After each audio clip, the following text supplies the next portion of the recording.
are so many options I don't know about. But Richard has given us so many tools, and it's a playful thing. You're like, okay, well, I'm just going to spin the energy. Okay, I'm just going to add some cards. Okay, I'm just going to, it's playful and it's fun. But maybe there's a different way, because if we're thinking about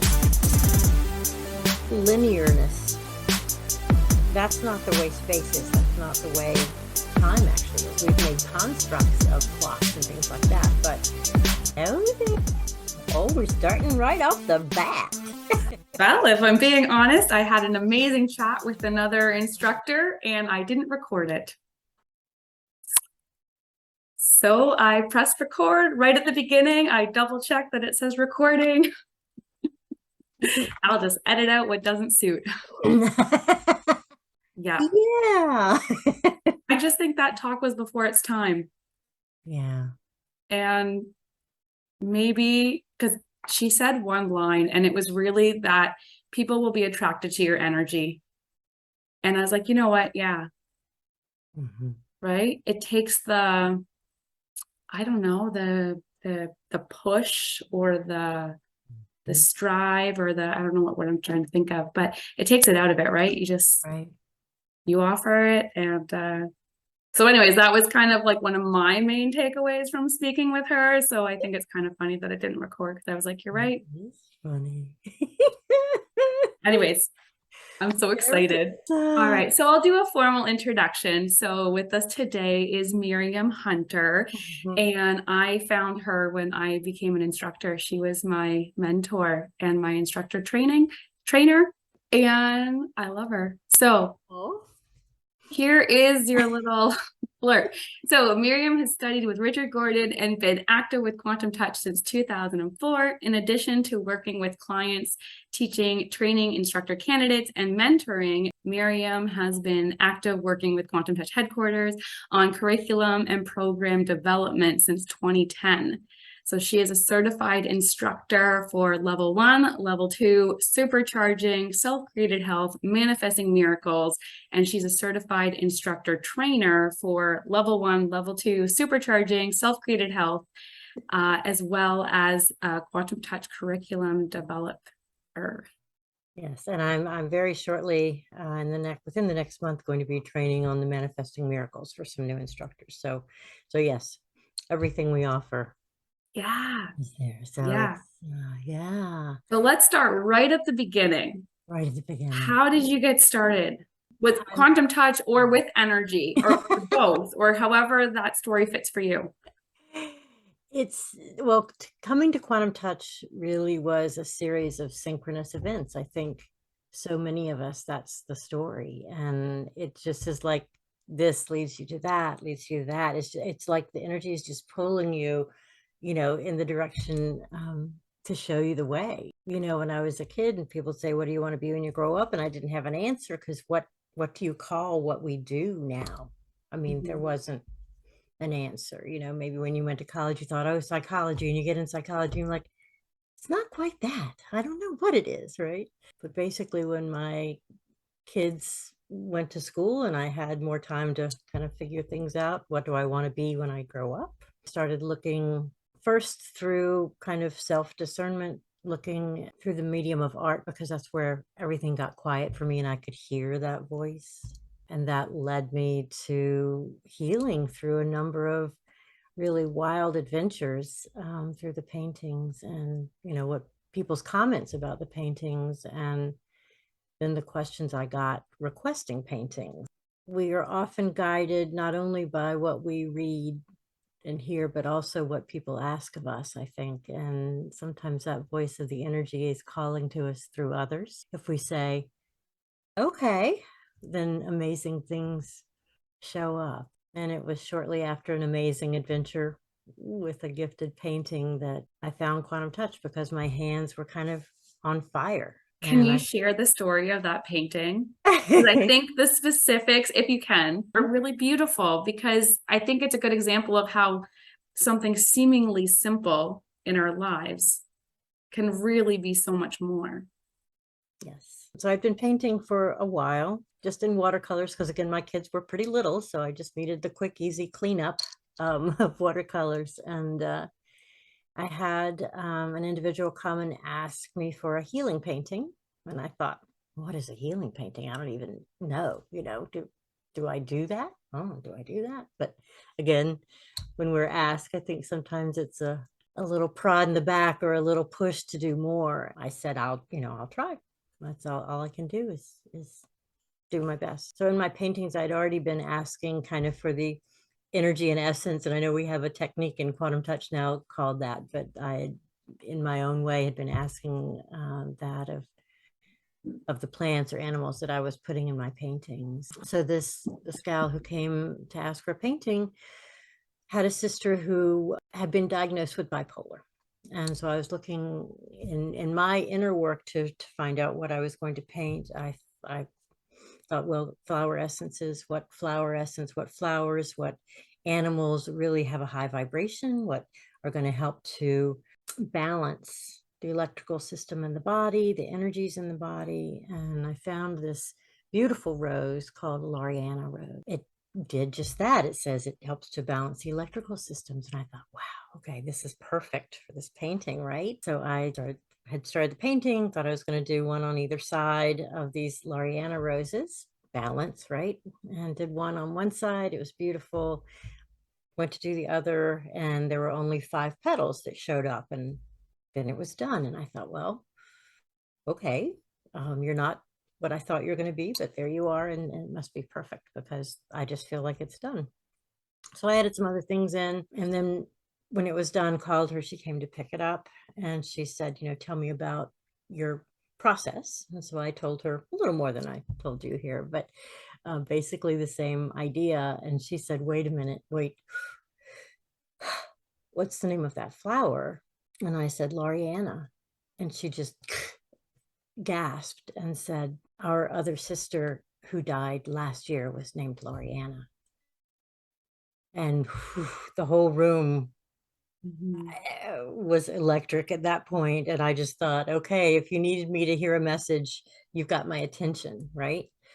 As to the other flowers, she said, 2 nights ago, I had a dream. As a young girl, I went to Catholic boarding school, and I had a dream that I was handed this flower by Mary, the mother of our Lord, who in her words, in this dream.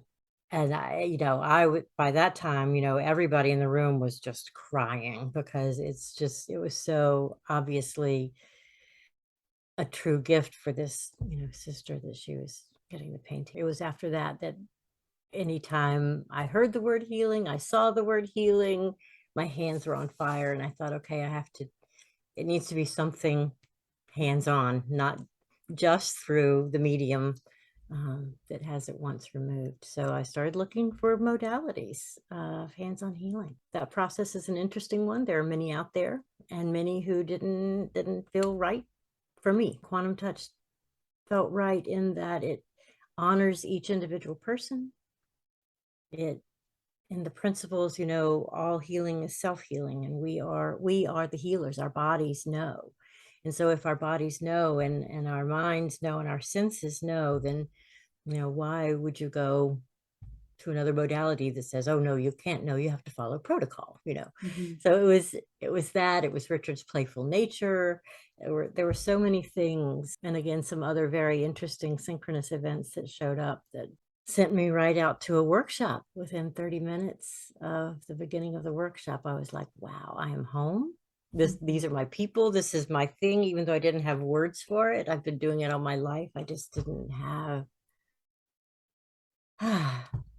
like I said, I didn't have words for it. There was nothing that was called this when I was growing up. And I knew in that moment I wanted to do it. I wanted to be a practitioner. I wanted to be an instructor. I wanted to, So if somebody came up to you and they have no idea what quantum touch is, and they probably don't have an idea of what energy is, how would you explain this work to them?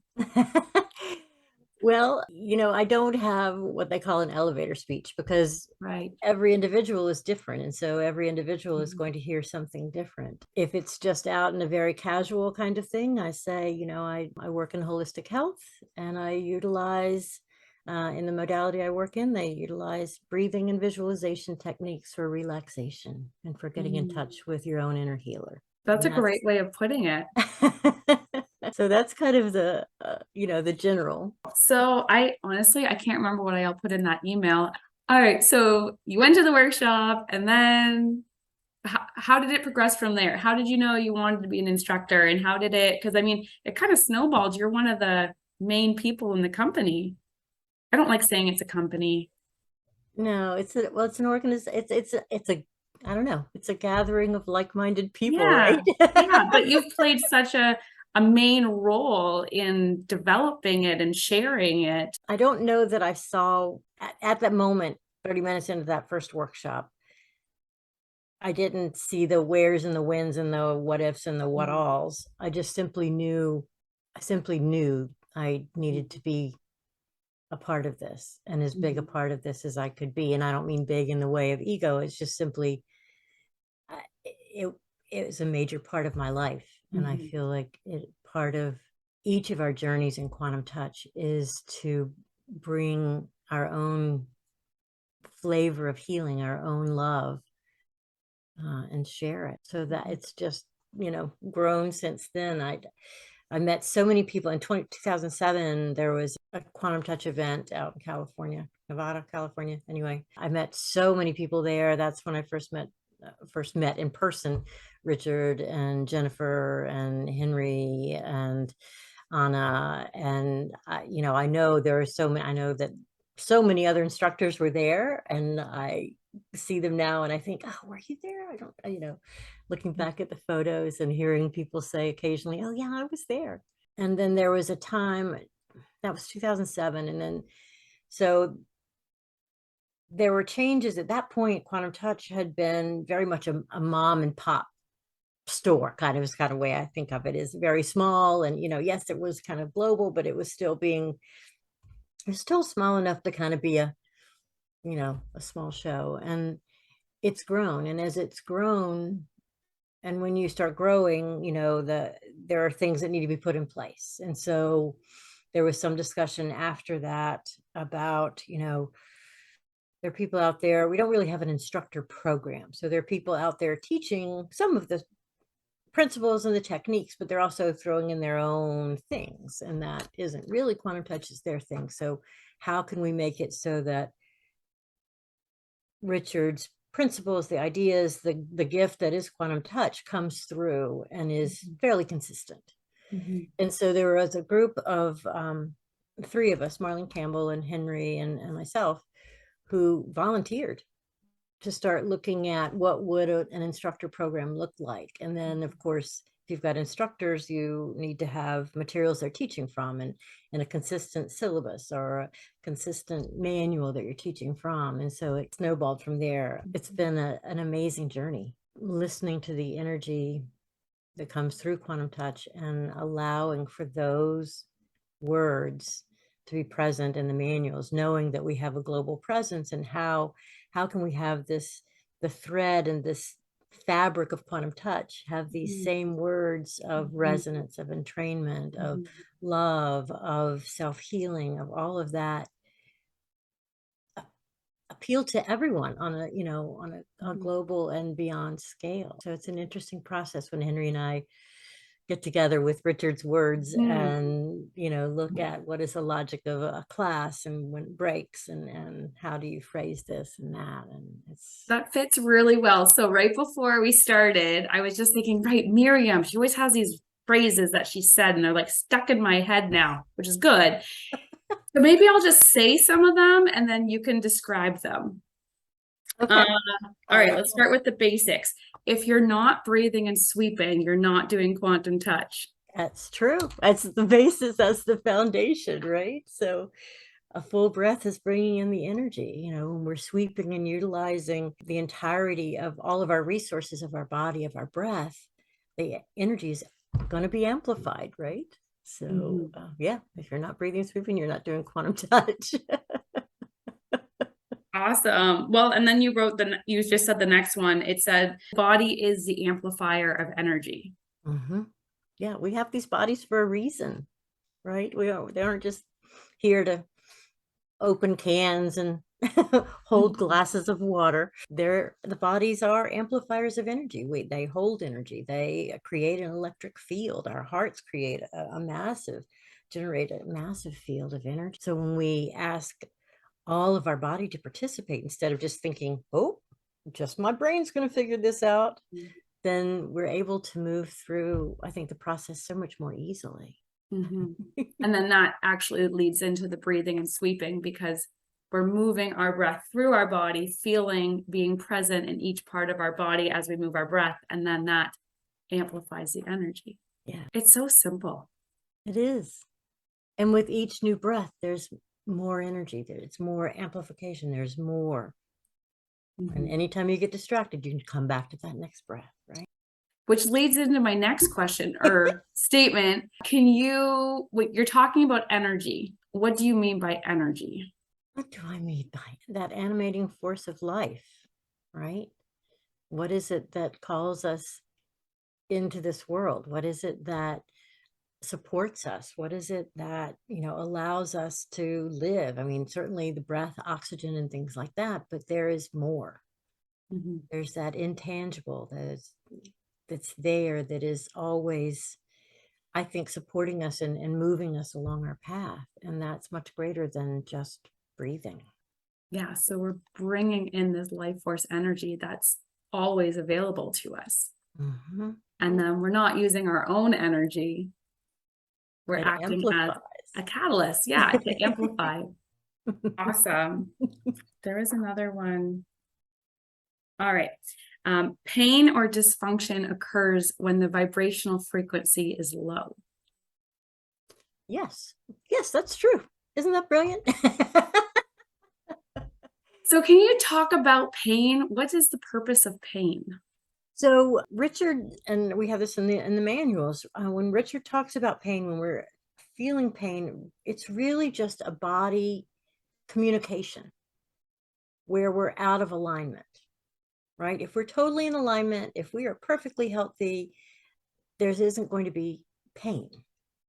But when we aren't listening, or we're out of alignment, or Richard even says and there's maybe a place that we haven't fully loved ourselves, then there's that cry for help that's maybe buried deep inside. And if we don't listen to that, we don't open to that, then it doesn't get quieter, it gets louder. Body is always trying to communicate where we maybe are out of balance.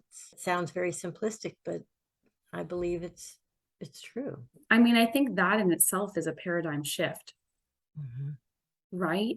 No longer thinking about pain as the problem, or the symptom is the problem, it needs to be fixed. Right. It's like, oh, that's just my body communicating with me again. And it's simply showing us a location where we can maybe send more love. We can bring in a higher vibration. Usually when there's a pain, we're like, stay away from that. I don't want to feel that, right? And so we avoid that area in our body. But if instead we just simply allow the breath to come in and fill that space, if we allow our love to be present there, it's not that we're going to relive that pain. It's simply going to say, hey, I see you. And whatever you're trying to communicate to me, we can work through this in a very easy way with the breath and with our intention. And that's the beauty of quantum touch, I think. And I mean, that's how I use it on a daily basis with myself. If I notice that pain or I notice that symptom, it's like the moment I become aware of it, then I'm like, oh, and I'll just run a couple breaths, ease into that, and be curious. The idea, if we go in with curiosity, if we go in with love, if we go in with the breath, it's a gentle opening, and we aren't going in like it's wrong, it's bad, it's, that all has a lot of solidity to it. But if we go in with curiosity, if we go in and just say, hey, what's going on? That area is much more likely to open up and offer us some ideas as to, how do we alleviate this? How do we shift into something different? Another line I had just read, Richard was speaking about the essence of love and just simply being present. And he used the example as children. Like children just want you to watch them. They just want your attention. They just want you to simply notice them. And that is an act of love for them. Yes. I think it's English. I know there are other languages that have more words, different ways of expressing, but when we hear love, there's so many, I don't know, hallmark trappings or, other kinds of ideas about what love is. Is it that romantic? Is it that puppy love? Is it that, but what if it is simply, as Richard says, being present, honoring that, the energy that you are is valuable. And then he went on to say, a rock doesn't have to be more rock-like. He has some great sayings, doesn't he? Which I think just made, I don't know. You think that would be an easy concept to understand, but you're right. Like, I don't have to be more loving. I'm present and I am love. When you think about an acorn, and it's going to grow into this huge oak tree, but right now it's just an acorn.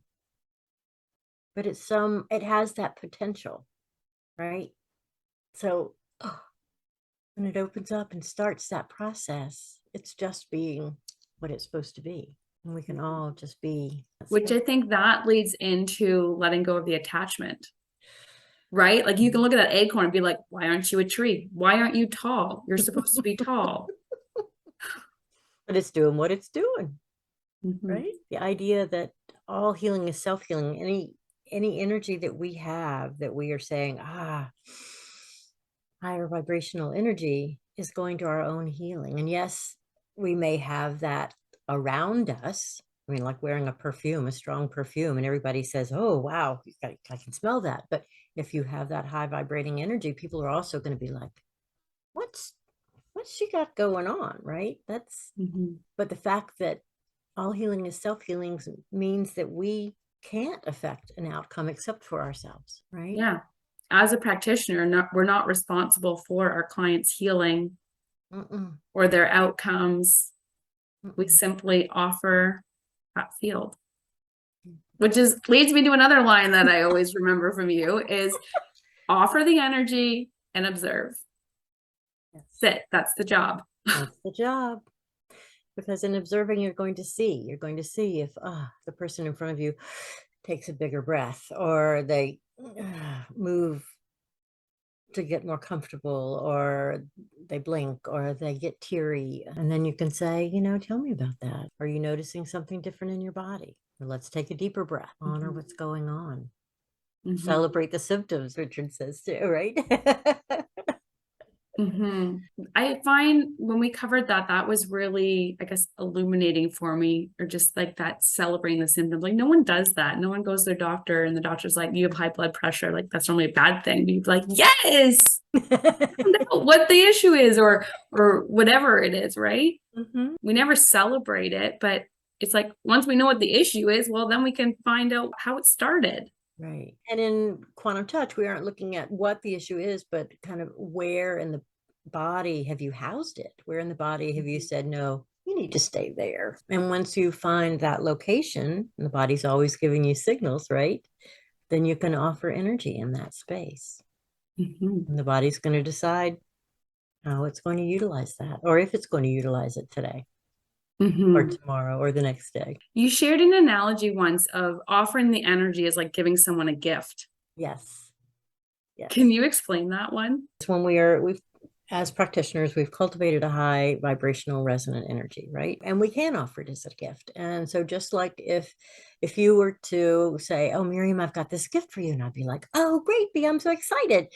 And I would open it maybe and go, thanks.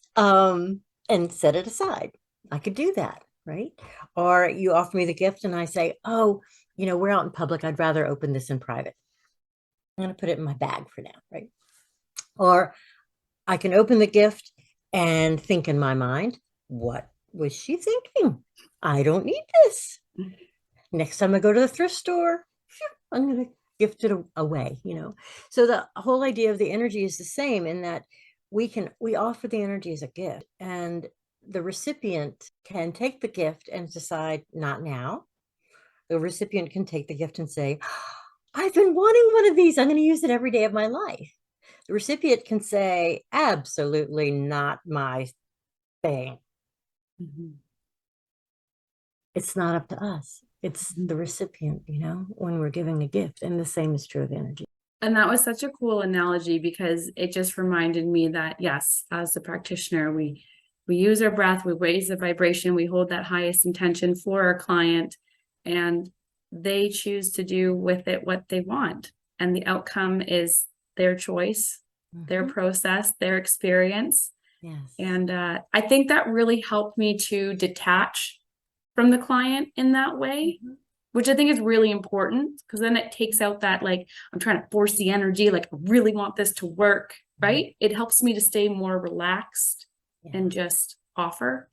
And we have all of these tools. Richard has given us so many ways to cultivate the energy and to amplify the energy. And if I have to, in my mind, think, okay, what's the best way that I can assist Thea and da-da-da-da-da, and have to figure out something, there are so many options I don't know about. But Richard has given us so many tools, and it's a playful thing. You're like, okay, well, I'm just going to spin the energy. Okay, I'm just going to add some colors. Okay, I'm just going to, it's playful and it's fun, and you can just see and be in the moment instead of trying to figure out. And the whole idea of fixing, or, it is out the window because you can't fix. Yeah. And that just comes back to the simplicity of it. And I know that's what I was drawn to. You don't have to have, a bag of things, except energetic tools. So, right. So let's talk about manifesting miracles. That is Quantum Touch's newest course. How did that start? Like, what was the need for this course? Need for this course? Yeah. I think it came about in a time when we all had a need for miracles, right?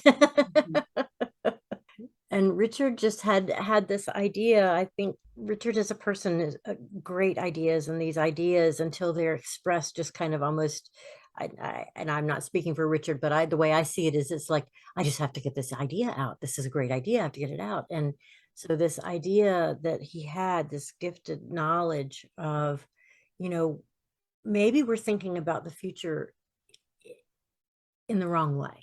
And maybe nothing's right or nothing's wrong, but maybe there's a different way, because if we're thinking about linearness, that's not the way space is. That's not the way time actually is. We've made constructs of clocks and things like that, but there's a whole mix of time, space, right?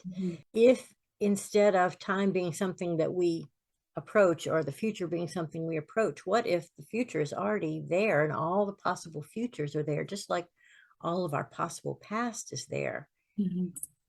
And what if we're just connecting with a future, and any future is going to have more knowledge, more tools, probably is more happy.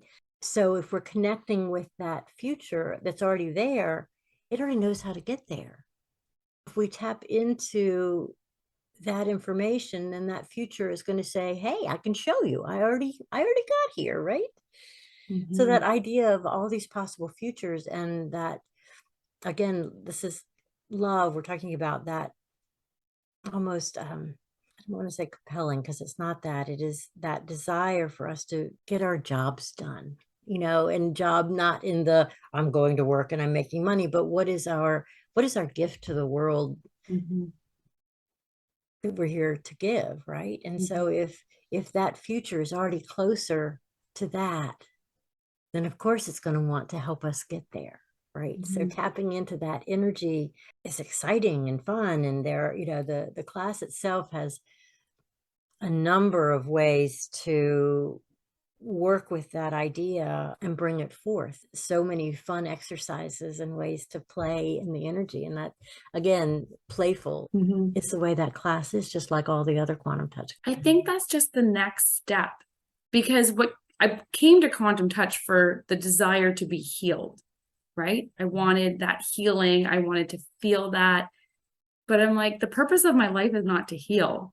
Like, I'm not just going to sit here every day and heal, right? Like, at some point, it's like that healing moment. It's almost like you discover what you were doing in your life or the components of your life that just weren't working for you, and you just let them go. But then it's like, then you can bring in what you do want. And now I use the energy just to continue to bring in what I do want, or to realize how important our intentions are and our thoughts. So Yes. let me start thinking about the things I would want and not thinking about the things I don't want. Yeah. I think then that just leads into manifestation, because I don't want to sit here and heal every day. And I'm starting to notice that with clients too. I'm like, at some point, I'm like, you just got to go for it. Like, you're done. You've done the healing part. You figured it out. You just got to go for it. But it affects all aspects of life. It's not just the broken bone. It's not just the physical, quote unquote, physical. Mm-hmm. It's spiritual. It's emotional. I find before quantum touch, and I remember saying this to my husband, I was like, I don't dream. I wake up, I eat breakfast, get the kids off to daycare, go to work, come home, make supper, put the kids to bed, go to bed, do the same thing. What are we going to do this weekend? Probably the same thing we did last weekend. Like, I don't know. I didn't dream. I didn't think that far ahead of like, well, what do I want my life to look like? When I learned about quantum touch, and they're like, and match it with an intention. And I'm like, I don't know what my intention is. I guess to be happy. And that's like, what does that mean? And I'm like, What does I don't that mean? know, What just to does be that look happy. like, right? But I never thought that far ahead as to what does that look like? So that was powerful for me. So then we said the idea of retirement, just, I don't know, we didn't understand the idea of retirement. And then we're like, wouldn't it be cool if we just worked part-time for the rest of our lives? We never had to retire because we never felt like we were working. We were just, it was a nice balance between like, we enjoyed what we were doing and we're putting out into the world, and we could have this time for ourselves too. And like, wouldn't it be cool if we could just live for the rest of our lives and we never had to worry about retirement? So that's what started us down this whole, I guess, life change path. And now we live a very, very different lifestyle. But yeah, then I just keep reminding myself, okay, well, what's the dream? Not what's the dream, but where do I want to go? I feel like I can look ahead and I have like, yes, that'd be cool. That'd be cool. Wouldn't that be cool? And I use that phrase because I find it helps me to get over that bump of you're not good enough for that, or that'll never happen for you, or like that self-doubt. If I could just say, wouldn't it be cool if? Well, and tapping into what is the emotion that you want to feel there? You want to feel joyful. You want to feel fulfilled. You want to feel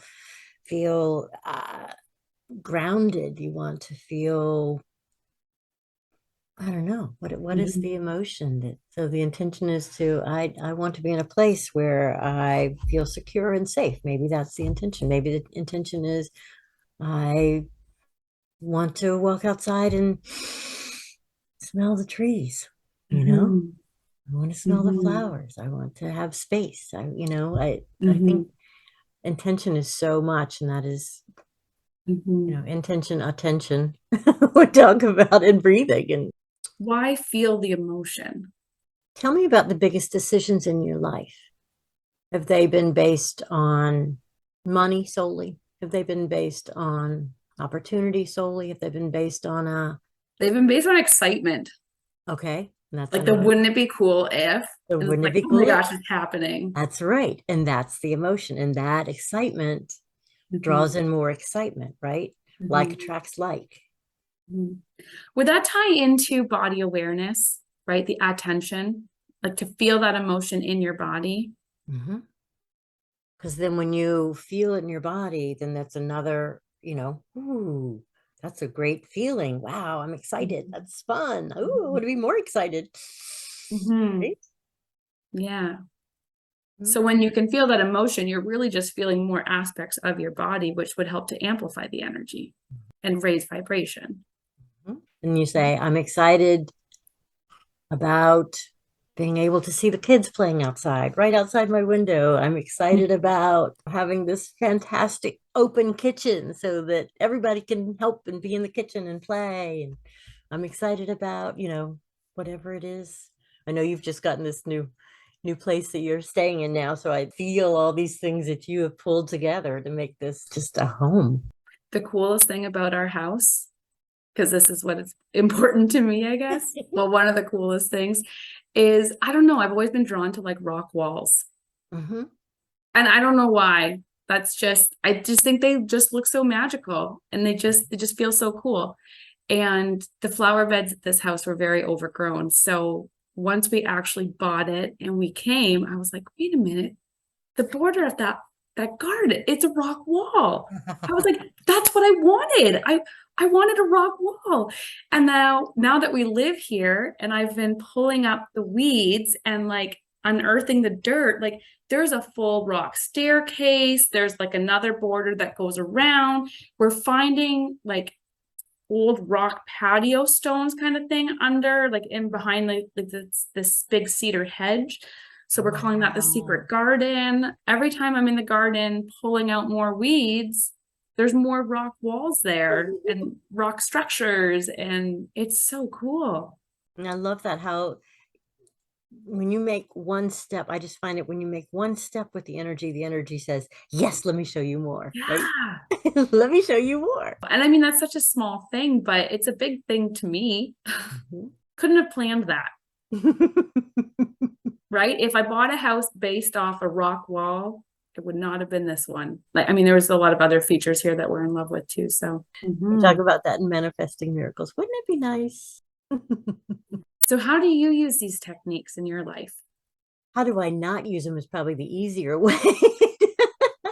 After doing quantum touch for so long, I can't say that I take a breath that I'm not doing quantum touch. You know, I know you've probably found this for yourself at first when you're starting with the breathing and sweeping and the techniques, and you're like, oh, am I rubbing my belly or patting my head? You know, what am I doing? Am I standing on one foot? Am I juggling? What? But once you get used to, and your body and your energy get used to it, then when you're not doing it, it feels weird. Do you have any cool manifesting stories to share? Yeah, most people I'll tell a story about manifesting a safe journey across a big bridge with a transmission that was going. Most people don't think about using energy with their cars. I had to get across a 5-mile bridge in a very active area, you know, many lanes of traffic and things, and nowhere to pull off. And my transmission had been slipping. And there was a huge truck behind me. You know, if your transmission is slipping at some point, you know, there's the possibility that it's just not going to engage again and you're not going anywhere unless there's momentum.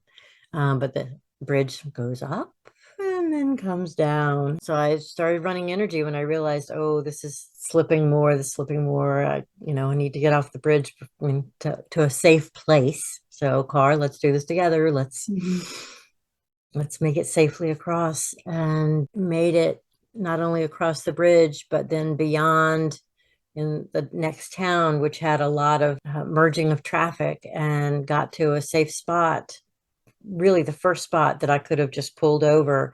And at that point it stopped and the car just kind of drifted and there was no traffic behind me. And I just drifted over to the side and ended up being about a mile from a dealership that could take care of it. Wow. It was under warranty. I got a new transmission for free. So wow. And is this an area you're familiar with? No. I mean, yes, in that I've driven that road many times, but no, in terms of, oh, I know there's a dealership there, I'll just stop, you know. That's incredible. Yeah. So, you know, it's interesting the ways that, you know, you aren't thinking, oh, I'm going to use energy, but then, this is the tool that I have right now in this situation where I'm boxed in by traffic going over a bridge. Yesterday, I was driving home with the kids in the van and we were on like a 400 series highway. I guess that's in Canada. So, I mean, you can go, I think the speed limit's 100 and everyone goes 120 or a bit over. Like it's just kind of, that's the flow of traffic, right? So I was definitely going over 120, but with the flow of traffic. And then I had this thought, I was like, wow, I never get pulled over by the cops. This is awesome. I was like, is that like an energy thing maybe? And I was like, because I'm definitely speeding. And then I was like, maybe I should check my speed. You know what? I'm just going to slow down to 120. And then I had my GPS on my phone and then it like alert came up. It's like speed trap up ahead. And I was like, Oh, that's interesting. I'm like, received that information. I was like, got it. Then it just really struck, where do our thoughts come from? How did I have that thought to check my speed and to make that connection, like I am speeding, maybe I should slow down. Slow it down. 10 seconds later, my phone like alerts me that there's a cop up there and I need to slow down. Right. Well, I think it's always there if we're paying attention. I mean, the same is true when, getting ready to go somewhere and you're running late and you're like, oh, why am I running late? But then you realize that, oh, had you started out 5 minutes earlier, there was an accident that you would have been, I think it's when I become aware of those little moments, that's what allows me to trust the process and just have faith. Like there is a higher power guiding us and I can just sit back and relax. When gratitude is part of that, I think being, saying, I see that. Thank you. I appreciate that. Whew, carry on, That's often the way it happens or it resonates with us. You've had some inkling of it, but then someone else says something, you're like, I get it. That's yes, that. And I didn't, again, have words maybe to articulate it, or, wow, I was tapping into that, recently in my workshops or client sessions and finding that space. I know for myself, from my first workshop with quantum touch, I didn't have an understanding of energy. And once I learned the techniques, I'm like, oh, yes, okay, that makes sense. Yes, I was, okay, if I can look back now, I was experiencing that, or I can find examples that support what I'm learning. I'm like, makes so much sense. And now fast forward to now, I feel like I just use the energy, I don't want to say differently, but like more fully, or I more fully understand it. And then I can appreciate if I've evolved like that, it's just going to continue. Yeah. And then I have to think like, what else is possible? Right. Have you experienced that? Yes. When I talk about it more kind of it's a whole learning process of learning how the energy speaks to you. So just like if you're learning a different language, you recognize, okay, that's the word for car, or that's the word for this, or that's the word for that. But when you're working with energy, we don't have a lot of words or understandings of energy. And each of us comes to energy with different gifts. So if you have a sixth sense of just knowing, or a sixth sense of sensing or smelling or hearing or seeing, then the energy might first speak to you through that sixth sense. You might have that feeling. If you're a feeler, you might have that feeling of, or that hunch or something like that. But the more that you work with the energy, the more that opens up, the more you begin to trust, oh yeah, last time I felt this meant da da da, right? So car means automobile means whatever in the language of energy. And the more you work with it, the more I think it opens up that language that energy is speaking to you. And then you say, let's do this, or let's do that. Or I noticed when the energy shifted, so maybe I need to try a different breathing pattern. Or, well, it just got cold here in this spot. Is there a different spot that would be helpful to work? And you begin to notice it more, and you begin to act on what you're noticing, and you begin to make choices based on that. And then the energy says, oh, she's paying attention. Let's give her more. So when you're feeling overwhelmed, how would you use the energy to, I guess, bring yourself back to a calm space? Breathing and sweeping. The first and foremost, the foundation, just like. Yeah. I guess you just breathe and sweep and be like, what is feeling overwhelmed, or what is causing this feeling? And then I guess you just ask more questions. Because I noticed that. I mean, life doesn't always feel so rosy. And I don't want people to think like this is, but then it's like, this could be a magical world where everything is rosy. Why couldn't it be? A magical world. But then it's like, what do I do when life doesn't feel rosy? What is it trying to tell you? Where are you feeling it in your body, right? Because your body's trying to tell you something. There's some place that this doesn't feel in alignment. So what does that mean? Does that mean extract yourself from the situation? This isn't the resolution that you thought it was. So would you say, okay, so your intention is life is rosy. You don't feel it. You don't feel it at all. So then would you say that's your thorns, right? Yeah. So would you say that's the energy's way of showing you the areas that you're not loving, or you're not loving yourself, or you're hiding? Where in that situation have you not allowed it to be rosy? it's kind of like this paradox I keep playing with, because if we're working in the quantum realm, then why can't everything be rosy? Mhm. But in my day to day, I definitely have moments where life doesn't feel rosy. But it's interesting thinking about a student of mine who talks about, okay, so in any given situation, you might have a rose, and it might be, what is the thorn in this situation? What is the thing, the impetus for you to move off of your whatever, your rock or your placement to do something different? What is the bud? What is the exciting thing to happen? So you've got the rose, the situation is this beautiful situation. You've also got this other thing that's coming forward, and you've got this situation that you need to move off of. And sometimes the energy shows us, places where we need to change our thinking, and that might be the thorn. That's, I think, what I'm starting to understand. And earlier, when you were talking of the manifesting miracles, and Richard said there's all these different possible futures, and if it's already happened, then you know how to get there. You can just, I guess, tune into the essence of it. But yeah, you got to start somewhere. I think becoming aware that that moment's not rosy, I think, is something to celebrate, because you're no longer hiding it or denying it. You've acknowledged it, and then you've decided, I don't want to be there. I want to be there. So let me go there. I think that's powerful. We have these uncomfortabilities in our body to make us do something. So then it leads me to think that those unrosy moments or uncomfortable moments, they're not a bad thing. They're a good thing. They're a good because thing. I'm more likely to move if it's uncomfortable than if it's good. Again, it's communicating our body. It's good. It's good. It challenges the way I think.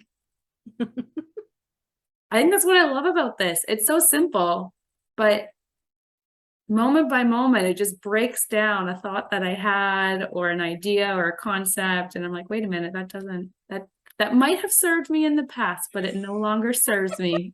As Miriam would say, I am going to let it go. That's right.